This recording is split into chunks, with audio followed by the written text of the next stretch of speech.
The following video is on lesson planning, designing an effective lesson. There are 7 main components of a good lesson plan: the learning target, lesson objective, description of the student and environment, accommodations and assistive technology, the description of the instruction, designing your assessment tool, and the materials you use. Creating the learning target and objective are the 2 key pieces when developing a lesson plan. You want to start with the standards. The link below shows the Ohio Learning Standards. For the purpose of this course and our program, you'll use these as learning standards for your objectives. These will vary though based on state and school district.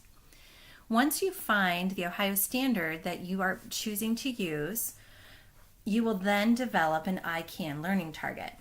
Just a note regarding standards: if you are working with a child who is significantly below grade level, I recommend using standards that are not at the child's grade level, rather at their ability level. Once you've determined your standard, you're going to write that standard in an I-CAN statement using an active voice and in language that students can understand. I'll show you an example on this next slide. The learning target is your entire unit outcome. If you feel like you can achieve that standard in just 1 or 2 lessons, then your unit would only be 1 or 2 lessons. However, it might take you a series of 5 to 7 lessons in order to meet your learning target. Therefore, you'd have 5 to 7 individual lessons. Each of these individual lessons will all have the same learning target, yet the objectives for each lesson will be different.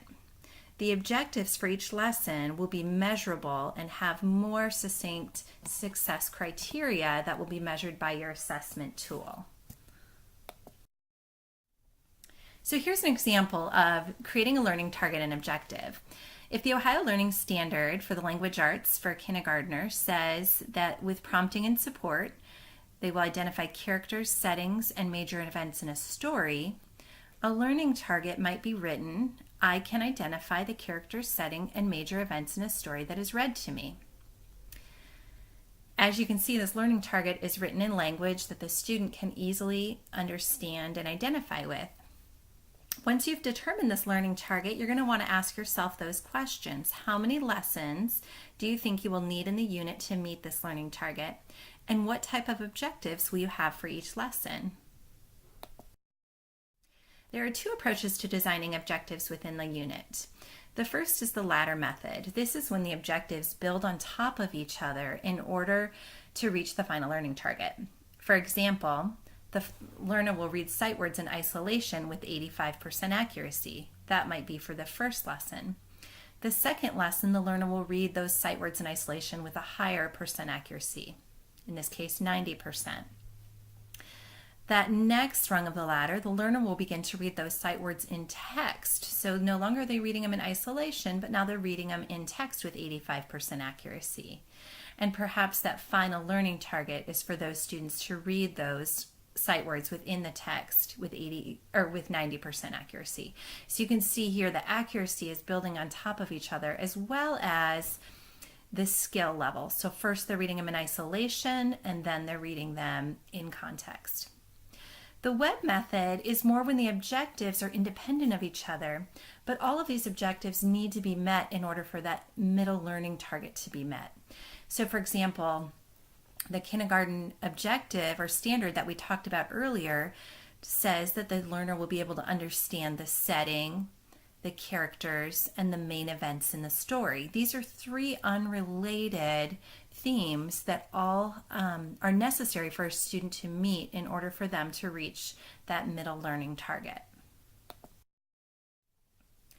Once you've addressed your learning target and you're beginning to create your objectives for the lessons, whether using the ladder method or the web method, it's important for you to determine the success criteria. That is the measurable piece of your objective.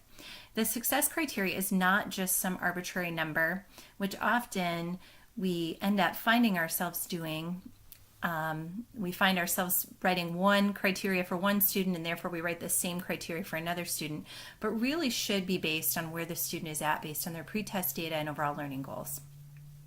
The success criteria typically includes a percentage of accuracy, so they will complete this objective with 85% accuracy, but also may include a rate, how often this will happen.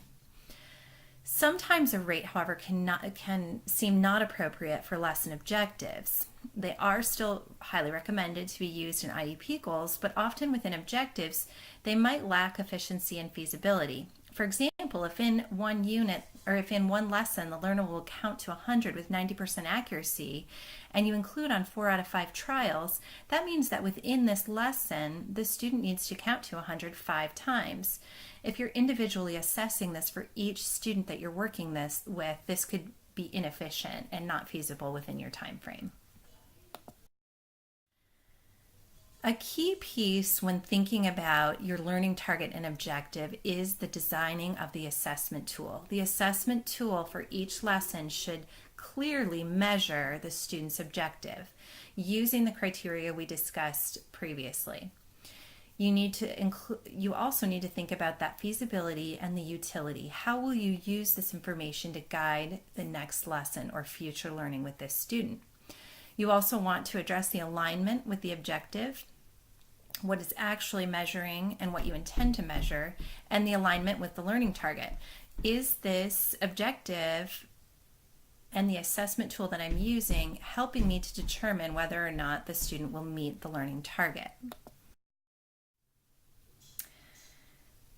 The key piece of a good lesson, once we've determined our objective and our learning target and we have a tool in place to measure that level of understanding, is how we're going to instruct our student.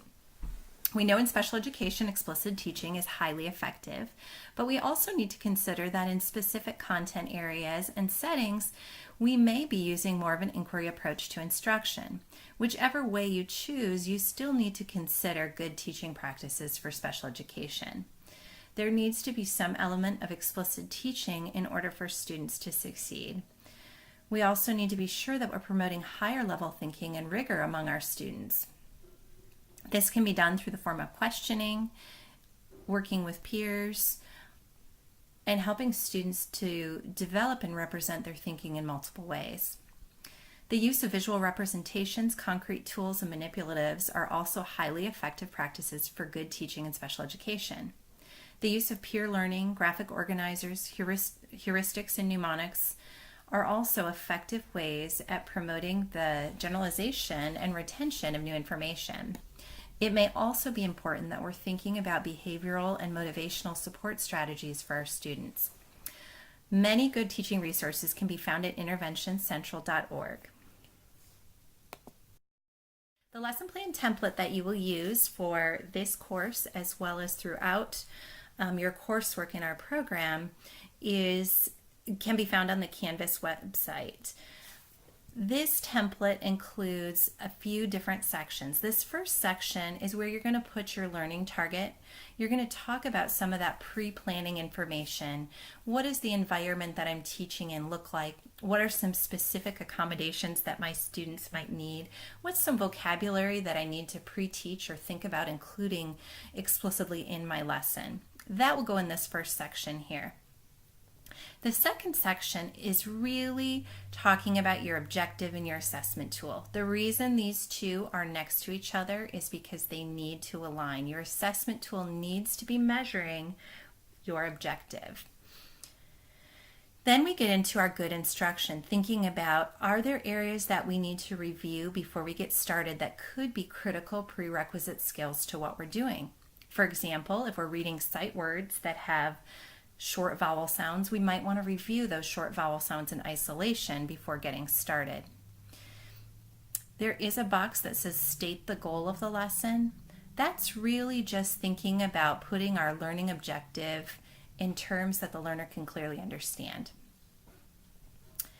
Then we want to think about the I do, you do, we do, and thinking about that as your teacher-led instruction, your guided practice, and your independent practice. The I do is often the teacher clearly explaining the goals of the lesson and any of the big ideas that they need to understand clearly before getting into the activity or guided practice. The guided practice, the we do, is when the student and the teacher and the peers are all learning together. There's room for error, there's room for addressing misconceptions, there is room for new ideas. The check section, the you do, is where the learner is completing the independent practice, which is often also the assessment tool that is being used. The exit slip, the worksheet, whatever other means that you're using to assess that learning objective. The final section then is talking about what comes next. So thinking about the objective that you've taught, your overall learning target, and what would come next if you were to design the next lesson in this series. Would you consider taking that objective and increasing the accuracy? Would you be moving on to a completely different skill area? What would that look like? And that's a really important piece when you're thinking about designing a lesson, is thinking about what comes next. Finally, you have your materials list and any attachments. This is the area where if you are using something from a website, Teachers Pay Teachers, Pinterest, or any of those things where you need to cite that information, if you create your own tools and your own worksheets, you will want to attach them to your lesson plan. This is just a brief overview of lesson planning. Please be sure to contact me if you have any other questions about how to go about your lesson planning, or if you want me to review your lesson plan prior to submitting.